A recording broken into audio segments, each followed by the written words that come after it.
number you have dialed is not in service at this time.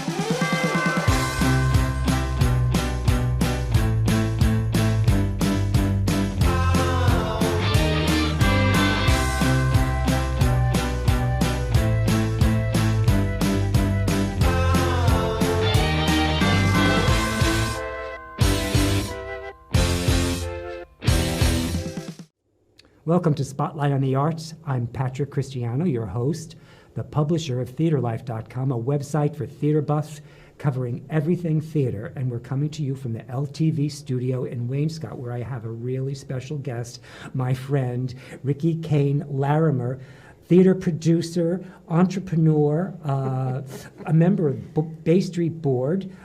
You've come here to share all the stuff that you're doing, and you have been doing during COVID.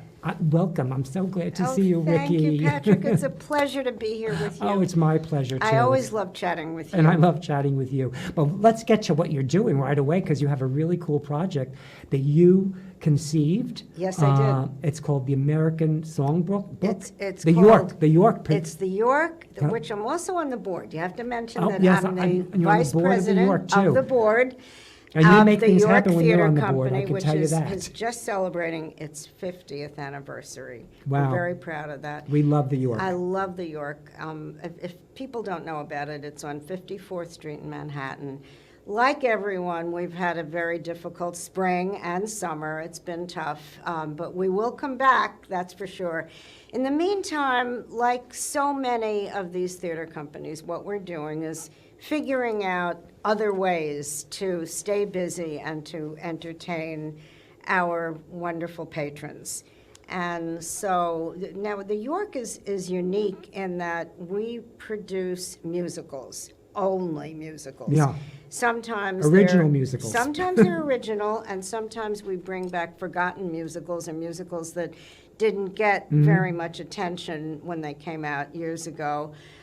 We do bring back musicals, but that's our thing, is musicals. We don't do straight plays. Right. Nothing about the York. Nothing about the York is straight. That came out funny, but that's the truth. But it's true. It's true. So I came up with this idea of doing a cabaret series. And I approached Michael Feinstein. Bravo. Who is the founder and the director of the Great American Songbook Foundation.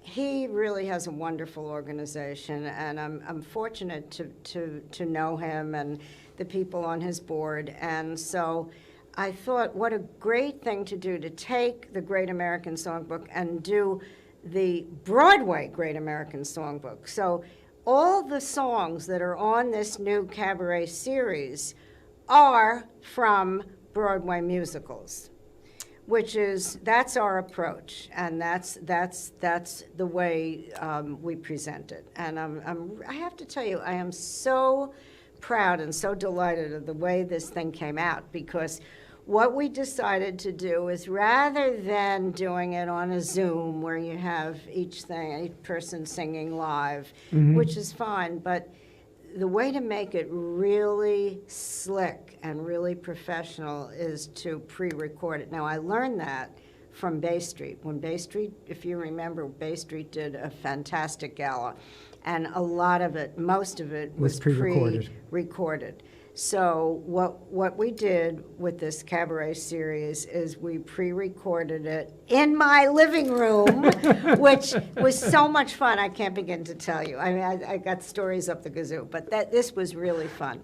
And you have a fabulous baby grand piano in the middle of your living room. It's not a baby. This is a mother grand piano. I wouldn't know the difference. Well, no, it's just bigger. No, but this grand piano was my late husband, Bob Larimer, who was a wonderful composer and lyricist. When we went to buy a new piano for our apartment, we were going to get a Steinway. And then we sat down at Faust, and he played this Bechstein, which is like a level above the Steinway, and he fell in love with it. Well, now that's the piano that's in your home? He fell in love with this piano, and that's the piano.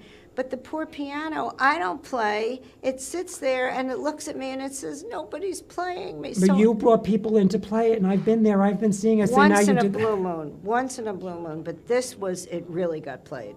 We have terrific. Let's show them because the series started already November 7th, and It did. And the first person was Alton Fitzgerald, Fitzgerald, who right. is King Mufasa in Yes, The Lion in King. The He Lion played over King. 4,000 performances. And Michael introduces everyone, and then Jim Morgan, our artistic director of York, is at the end of each performance. So we have a little segment of Alan Fitzgerald, Riley. Let's show that to the audience.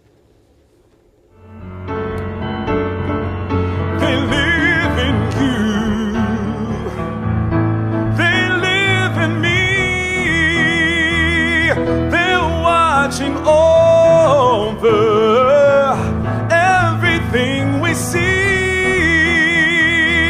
Into the water, into the truth, in your reflection. They live in you.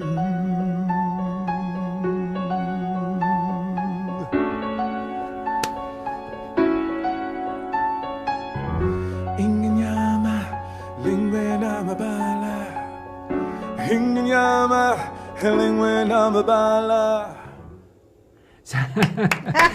So he's terrific. He's wonderful. Over 4,000 performances in The Lion King. Isn't that amazing? Yeah, and he's been in many shows. He's got a terrific voice. I don't know how they do that every night and 8 times a week. Well, they're not doing anything like that right now. The viewers can't actually see him because his performances will be over. Now, who else is in the lineup? We have Leroy Reams. Leroy Reams. Ben Vereen. Ben Vereen. I mean, these are major people. Robert Creighton, who was my Cagney. And going to Robert London Creighton with me. is the star of Cagney, which is an off-Broadway show that Riki produced, and we've done a show talking and about actually started at the York. So oh. here's an example of an original musical that went on. I mean, I fell in love with this. This is a great tap dancing if you haven't seen it. It ran for 15 months at the West Side Theater, and then we brought it to Los Angeles and had a wonderful run there.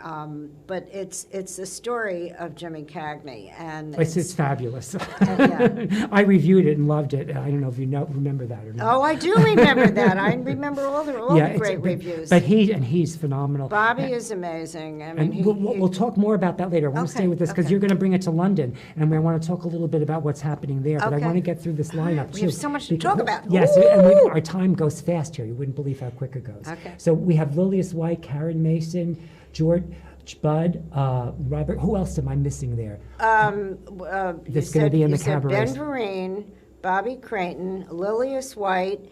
Oh, Clea Blackhurst. Oh my yes. God. She is incredible. I mean, Clea is just a powerhouse singer and just such a lovely person. I'm nuts about her. She is a dynamo. They're all great. I mean, we really are thrilled. And we have a surprise guest coming on with Bobby Creighton's performance, Richard Kind. And he is doing this amazing song. When is Rob? Do we have the dates? Do we know what date Robert Creighton's coming? I have it. Okay, well, you have to go to the website and check it out. You have to go to the website. We can't digress to find it. Bobby Creighton his special guest is Richard Kind, and Richard Kind is doing a song which I thought I was wrong. I thought it was called He's Screwing Dolores Del Rio. But Michael Feinstein corrected me and said, well, it's actually called the Butler Song. But he did this in Enter Laughing, which is a wonderful musical that we did at Bay Street and at the York. Written by Joe Stein and Stanley, I can't think of his last name, but wonderful piece. And so this is the butler singing to this kid who pretends that he wants to be a great actor, and he has this fantasy that he's got all these romantic encounters with everybody from Betty Davis to Dolores Del Rio. It's just such a great song, and Richard is so much fun to work with. He did this in your living room too?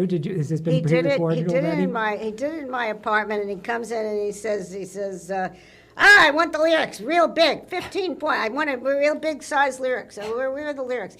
And and then I said, well, listen, Richard, you look at you. You're in shorts and a T-shirt. You got to get dressed. I got a suit right here. Where do I change? So I take him into my bedroom, and I said, I don't invite too many men in my bedroom lately. So he's changed. He says, tell me about Bay Street. He's on the board with me on Bay Street. I know. And then he takes his pants off. I said, oh, my God. I said, you want me to look the other way? It's nothing you haven't seen before. He is so funny. He never stops. He never stops. And really Leroy is we have a clip. Let's show the clip, and then we'll talk about him first. Good. So let's show the Leroy Weems clip. The band begins to go to town and everyone goes crazy. You rock-a-bye your baby round till everything gets hazy. Hush-a-bye, I'll buy you this and that. You'll hear your daddy saying, and baby goes home to her flat to sleep all day. Good night, baby. Good night. That old milkman's on his way. The minute you walked in the joint, I could see you were a man of distinction, a real big spender, good looking, so refined. Okay. Say, wouldn't you like to know what's going on in my mind? So let me get right to the point. I don't my cork for every guy I see. Hey, big spender, spend a little time with me. Look at that crowd up ahead. Listen and hear that brass harmony growing. Look at that crowd up ahead. Pardon me if my old spirit is flowing. All of those lights. Great. Fabulous. He's amazing. He's a major talent. He is. He's so talented, and he has the most impressive resume. I mean, he got, I think he got a Tony for 42nd Street. Do you know that he played Dolly in the road tour of Hello, Dolly? Can you imagine that? But you know what else? He's also just a downright really nice person. And tells he's really the nice. best stories. He's got to be one of the greatest raconteurs ever. He just he's known everyone, and he's had a great career. He's still having a great career.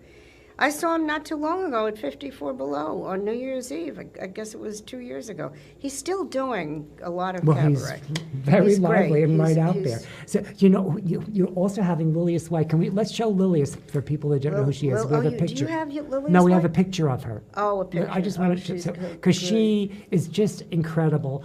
I saw her Tony-winning performance Did in you? The I Life, missed it. and I mean that's when I met her. Actually, Oh, you did? I met her just a little bit before that. I had a friend of mine who was good friends with her. I got to go backstage and meet her and talk to her and everything. So Nice. And she's been out here at Bay Street too. You know that too. Yes, Yeah, she she's told me she knows Bay Street. yeah. But I did an see, interview I've with never her, seen too. her perform except in my living room. Wasn't she born? She was amazing. She's what the kids call dope. She's very special. So she's going to close out the show in December. I think her date is December. You'll have Yeah. to check the website to see all the people and the dates, and they all do more than one performance. They do, and it's all organized, very easy to follow So each- on the website. No, there are 7 shows. But 4 performances each, right? Yes, and then at the end, the 8th show is our holiday gala, and that is full of surprises. I mean, that's going to be an amazing show, and that happens on the 21st of December. But you can get all the information online, and it's not expensive, and it's all a donation to the York, which Yeah, we really which is a appreciate. nonprofit, isn't it? The York is a not-for-profit, and we totally depend on contributions from you, everybody out there. The York Theater is, we've been having a little bit of a tough time, like everybody has during this, because we can't put any shows in. So we're really counting on this. Well, let's hope we put some monies in the coffers, right? Yeah. It's just so important. So now here's your chance, Riki, because since we're talking about Bay Street, I want you to show the audience, do your step and repeat, which you have done, and you're gonna do this to. Oh, well, this was funny because at the opening of our gala last summer, not this past summer, but 2019, there's always a step and repeat sign. Right. That everybody gets in front of and does, do pictures and the camera. And Barry busy and they're also busy shooting pictures. So I got up there and I did my little dance. So I want to do it for you. The camera's over there. Okay. It's called step and repeat. Step and repeat. Step, step, step, step, step and repeat. Step and repeat. Step and repeat. Step, step, step, step, step and repeat. It's silly, but it was fun. And you wanted to do it, it's great. But, so now, besides your step and repeat and your stuff at Bay Street and the York and all these things, you're working with Cagney again. Yes. And you, just before COVID broke out, you were really hot to trot to bring this to London. We're still hot to trot. But I mean, like, we had to slow it down is what I meant. With the We couldn't news go this as fast. morning that there's going to be a vaccine and so forth, we're getting really excited about it. But here's where we are with Cagney. Okay, this is going to be a London project. The best thing is that we have a brand new Tony-winning director, a guy by the name of John Rando, who has been phenomenal. He won a Tony for Urinetown. He was the director of On the Town, which is where I met him because I was involved in On the Town at the Lyric Theater.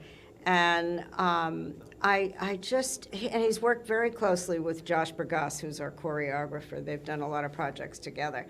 So they're a great team, and I brought John in, and he is working with our writers, Peter Colley and Christopher McGovern and Bobby Creighton, who's also very involved in the book. And what he's doing is because Bobby wrote it originally, reshaping did he? Bobby wrote a lot of it. Okay. But there are also two other writers involved in it. And I'm just so delighted about the way he sees, the way he envisions the changes, and how he's reshaping it and How do you see him changing it? What's he going to do? What he's doing is he doesn't want.